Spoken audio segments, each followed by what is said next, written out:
What's up, geeks and gamers, and welcome back. This is Odin once again talking about the box office this weekend. Not doing Jeremy's intro this weekend because I did want to say, I want to say a huge thank you to every single person on this channel, every single person that watches, gives a thumbs up to the video. It really does mean a lot to me. I do read the comments, as many comments as I possibly can, and so all the kind words and the appreciation for the intro that I do is always greatly appreciated, so thank you so much for that. But let us dive into this without any further ado, the weekend estimates. So, First Man is not doing well, and this is actually quite a surprise for me because I thought with the star power, with the fact that it's telling a story that I feel like most people, most general audiences would actually be drawn to. I mean, talking about the NASA space program, talking about Neil Armstrong, it seems like a film that would do very well. You tend to see that, especially biographical films, tend to do very, very well, especially with older audiences. I mean, I go back to just another one, for example, American Sniper, did extremely, extremely well, and it was actually a huge surprise at the box office. And so what I've seen, though, is a trend that a lot of times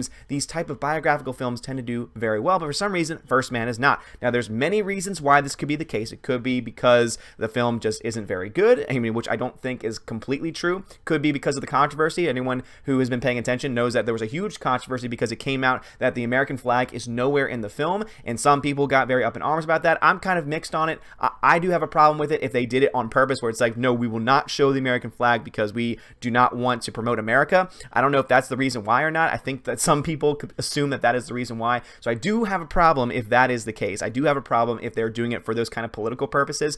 But at the end of the day, from what I've heard also, at least from what they claim, is that they didn't want the focus to be on any country, on any flag, but rather on the persons, rather on the people, rather on the moments, which is all fine and dandy, but you cannot deny that the American flag is a major part of the movie overall. So that controversy may have filled into it as well. And it also could be the very fact that the director, Damien Chazelle, who I'm actually a huge fan of. Whiplash, if you have never seen the movie Whiplash, it came back in 2014. It is one of the best movies I've ever seen. Perhaps probably the best ending of the last 20 years, I will say. Yes, I will stand by that statement. That ending had me on the edge of my seat. It told a story just through a drum solo, essentially, just through the action of music itself. They were able to tell this incredible story, this incredible dialogue between these two characters who were diametrically opposed to one another, and yet somehow we're able to find mutual respect. It's just absolutely amazing. But then he made La La Land, and La La Land was not taken in very well by general audiences. The critics pretty much ate it up because that's what critics do, and the same thing is going with this one as well, because it's not that it wasn't a terribly made film,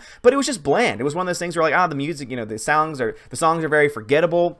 You don't really care about it, which is interesting because I actually really do like the writers for the music, because overall they've done a lot of really great things on and off Broadway, but also the movie The Greatest Showman, that movie had excellent music. Same people. I don't know why they decided just to take a day off for La La Land when they were making original songs for them, but it's just interesting how that dynamic usually comes into play. But regardless of that, La La Land was not very much taken in by audiences because audiences were like, oh my goodness, La La Land, seriously? Why is this, it's basically just self-promoting, this Los Angeles attitude, this Hollywood attitude, and a lot of people just didn't like that. So when it lost, when it ended up losing to Moonlight that year, some people were happy about just that fact that it lost. But, obviously for me, I was thinking to myself, well, Moonlight was not the best movie of the year. In fact, most people aren't even talking about Moonlight anymore. No one's going to be mentioning Moonlight anymore, and to me, that's not a best picture, and that's, anything that falls away from that and can't be remembered shouldn't be even considered. But that's just me at this point. But with all of that being said, those are all factors that could have actually dove into this process, or actually could have been a part of this process of First Man only getting for this weekend $16.5 million. That is not good, especially when you look to the fact that Venom is now in its like second and third weekends in some areas. Same thing with A Star Is Born, and those films are still making $35 million for Venom and $28 million for Star Is Born. Those films are doing exceptionally well. And I was talking to someone on Facebook just earlier today about how he thinks overall that A Star Is Born might actually domestically make more and gross more than Venom.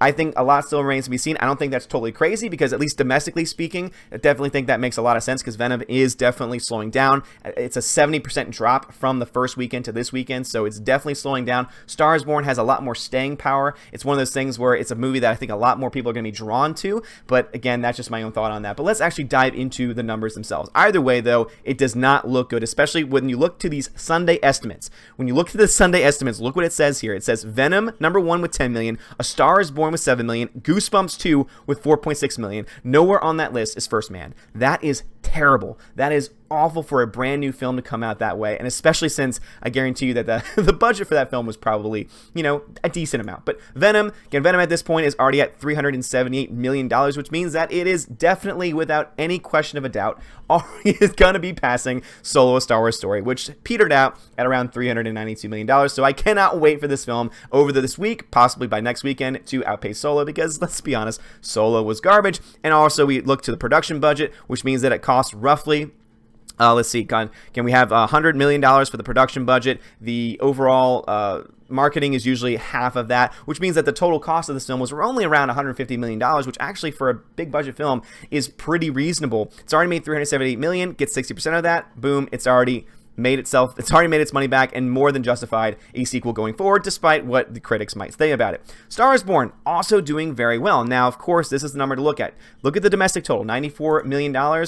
Domestic here for Venom, $142 million. So Venom definitely has an edge here. But as far as staying power, if you look to the fact that Venom lost 70%, there is a good chance that overall more people will go back to see it over time. And by the end of its run, again, so still several weeks away, by the end of its run, it could be where Star is Born either meets it or surpasses it. Again, I think it could go either way because Venom is doing well enough and did very well in its opening weekend to be able to get that kind of an advantage that's going to be very hard for A Star is Born to make up. But, who knows what's going to happen. The one place that I do not see A Star is Born gaining any ground in is the foreign markets, just because A Star is Born, it's not really tailored for the foreign markets. That is not to say that foreign markets might not like to go see it, but when you compare Star is Born to Venom, it's kind of like night and day as far as which ones foreign markets are actually going to end up seeing. Now we move on to First Man. Production budget actually not as high as I originally suspected, because again, guys, the one thing that I like to do on this channel, some people like to just plan everything, be very robotic, read off a script. I'm kind of just I like to speak off the cuff. I like just to speak and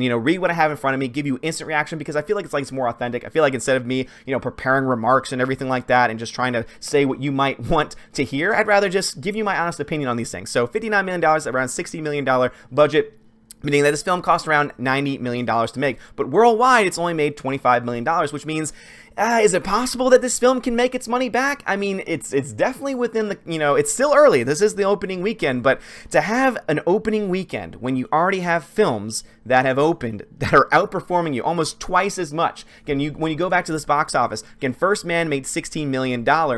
Venom had doubled it in its second weekend, made over double it, and A Star is Born got very close to that as well. So that is already not a good place to be. That is not a good place to be box office-wise for wanting to actually make a profit. And again, this film cost $90 million to make, roughly around $90 million to make when you put in the marketing cost. This film only gets 60% of its total box office take, because again, that's a rule of thumb in the industry, which means that at this point, it's got probably close to $12 million about that it's made so far, and it needs to make, $90 million just to break even at the box office. So it's not looking quite good, but who knows? Anything could happen. It's the opening weekend. Damien Chazelle is well known in Hollywood, so who knows? But let's see what the ratings are saying. Let's see what the audiences and the critics are saying about this, and let's see if we can make any connections. Star is Born, boom, great critic consensus, great audience rating. Audience rating is what matters when you talk about the box office. The critics can say, oh my gosh, this film is amazing, and if the audiences don't like it, it's not going to make money. That's just the way the business works. So Star is Born,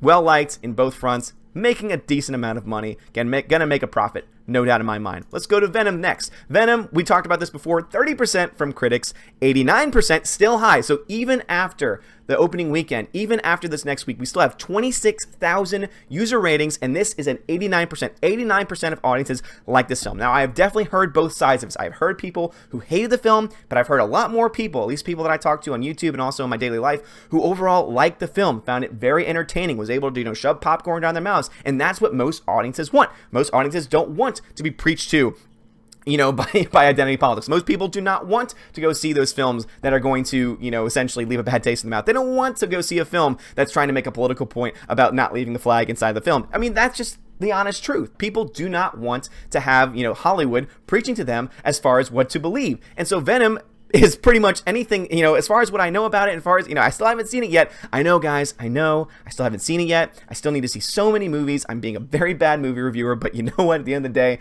I've been crazy busy. I built my new PC yesterday, and I've had school and everything like that. But anyway, can't make more excuses for myself. Need to see these films. Need to see Venom because I want to be able to share my thoughts on it with you. But just know at this point, audiences are liking it. They're still shelling out money to go see it, so it's doing very well. First Man, on the other hand, different story. Again, critics obviously love the film. No surprise about this. Any film that's made like this, any film that has Ryan Gosling, Claire Foy, has someone who's been nominated for, Best Actor, or rather Best Director and Best Picture several times now with, Damien Chazelle, who is a very good filmmaker. Don't get me wrong. I really do like his work. Go back to Whiplash. That, to me, was the peak of his career. La La Land was a tremendous disappointment. I would not be surprised if I liked this film more so than other audiences, but that's where we need to look to. 63% of audiences like this film. That is not good. The fact that this kind of a film is going to get that kind of a low rating is not looking very good for the future of how much money it's going to make at the box office. And this is once again a conversation and a topic that is so important when you look at Rotten Tomatoes. I know some people say, oh, stop talking about Rotten Tomatoes. Rotten Tomatoes are stupid. I agree with you to an extent when you do not know how to properly read Rotten Tomatoes, because there is pretty much this underlying code where, again, you have to look at both scores, and then you also have to start looking at some reviews as well. But with the audience score here being 63%, that tells me that there is already a negative atmosphere. Again, this is opening weekend. There's already a negative atmosphere around this film. This film is not clicking with audiences at this point, and therefore, this film is not going to get on a train roll, just like we see with Star is Born or Venom, making lots of money at the box office. And just to kind of add fuel to this fire, CinemaScore is one of those it's one of those ranking systems that doesn't really always work for me. That's why I tend to leave it out of my discussions, but it is still interesting nonetheless that First Man, got a huge pop, got a huge rating consensus that it was so good. 88% from critics, 88% of critics gave it a positive rating. Audiences, though, from CinemaScore, B+. B+ is fine, but it's not in that A range. It's not in that range where people are going to say, oh, I want to see this, I want to see this, I want to see this. Let's actually see if we can look to the fact that we have Venom also at a B+. But what's the difference between those two films? So again, we have both First Man at a B+ from CinemaScore, and we also have Venom with a B+ from CinemaScore. What is the difference? Mass appeal. More people want to go see, not just here domestically, but also overseas, want to go see a superhero film, or in this case, an anti-hero film, more so than a Hollywood Oscar bait type film. That's just the way the world works. That's just the way that most audiences perceive film, especially with how much ticket prices cost today. People want to go to be entertained. People want to go to be able to lose themselves. And if there is even a slight hinge or slight piece that there might be some politics going on, guess what? That is going to scare a lot of audiences away. Why do you think Solo ended up bombing at the box office? Why do you think Episode 9 is probably not going to do as well as many marketers, many people in the market think it's probably going to do? I guarantee you there are people who are out there saying, oh, it's going to make $1 billion, it's going to do so well, it's going to be so successful. I would not be surprised, and I've said this before, if that film makes between $650 and $850 million. And I think it could possibly be less, but we won't know until we get closer to the film, until I get a trailer, until we get anything else, a synopsis of the film. But it looks like they are literally throwing everything in the kitchen sink at this film, trying to bring everything back, every major character, every major plot point that any fan would ever be interested in, just trying to fill it with fan service. But guess what? When you've screwed things up, and when you've made things political, people don't want to go see that. First Man kept the American flag out, became a big thing with a lot of people. Guess what? It's keeping audiences away. But guys, what are your thoughts about this? Do you think that's the reason why First Man isn't doing well? Or do you think there might be some other reasons as well? Please let me know in the comments below. I'd greatly appreciate that. And also, which of these films do you like most? I saw A Star is Born. It's great. I know that there might be some people out there who say, oh no, Lady Gaga and et cetera, et cetera. Guys, it's a really good film. It is very, very well made. Bradley Cooper can sing. I did not know that. He can act. I already knew that from other roles that he's played. But he can also direct. And that was what the coolest thing about this film was, the fact that he was able to show that he has the mind, he has the eye to make good films. So I can't wait to see what he does next. First Man, again, who knows if the flag controversy had anything to do with that, but also Venom 2. Let me know which of those three you would like to see. I'm assuming most of you probably have seen Venom and will probably say Venom, but I would still like to hear it nonetheless. But anyway, guys, if you like this video, hit that thumbs up, smash that like button. It really does help us here out at the Geeks and Gamers channel a lot. You are all amazing people. Have a great day, and as always, God bless.